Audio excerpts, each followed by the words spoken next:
Hello everyone! Magandang araw po sa aking mga ka-Health Real Talk. Ako po si Arlene at kung sawa ka na sa kakalinis ng iyong salamin, kakatanggal ng iyong contact lens o yung tipong laging may foggy moment ka kapag nagsusuot ng mask kasi yung hangin pumupunta sa iyong salamin.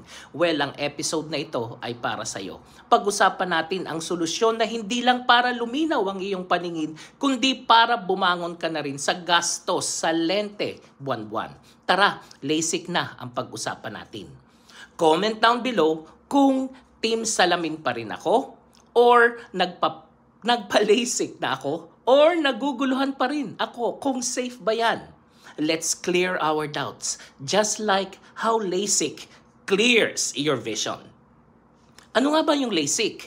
LASIK stands for Laser-Assisted In Situ Keratomiliosis. Huwag kang ma-intimidate. Kaya nga laser, hindi mo kailangan memoryahin yan. In short, gagamit ng laser para baguhin ang hugis ng cornea mo para luminaw ang vision mo. No more glasses or contacts. Anong kayang ayusin ng LASIK? Nearsightedness or myopia, farsightedness or hyperopia, astigmatism. Paano ginagawa ang LASIK? Ang step-by-step ay ito. Nilalagay ang anesthetic drops sa mata, walang tusok, walang kirot. Bubuksan ang surface ng cornea using a special blade or femtosecond laser. Isa pang laser ang aayusin ang shape ng cornea. Ibabalik ang flap, no stitches needed. Done in 15 minutes. Ang bilis.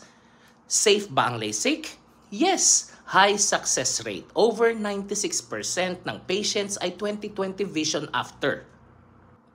Pero syempre, depende sa kondisyon ng mata mo. Kaya kailangan ng screening bago ka payagan sa procedure. Hindi ito para sa lahat. Kung may dry eyes ka, manipis ang cornea, or may ibang eye condition, baka hindi ka qualified.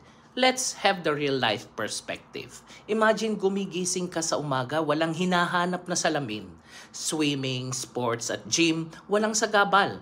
Tanggal ang gastos sa lens, solution at contact lenses. Long-term convenience, investment mo ito sa sarili mo.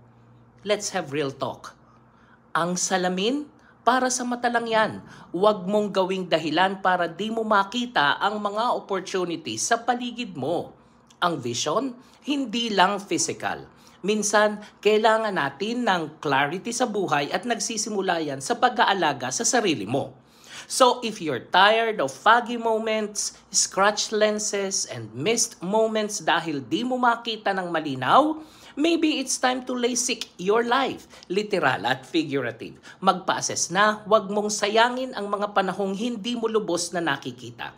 This is Arlene para sa Health Real Talk. Dito, hindi lang puso ang nililinaw, pati mata mo, pati ang buhay mo.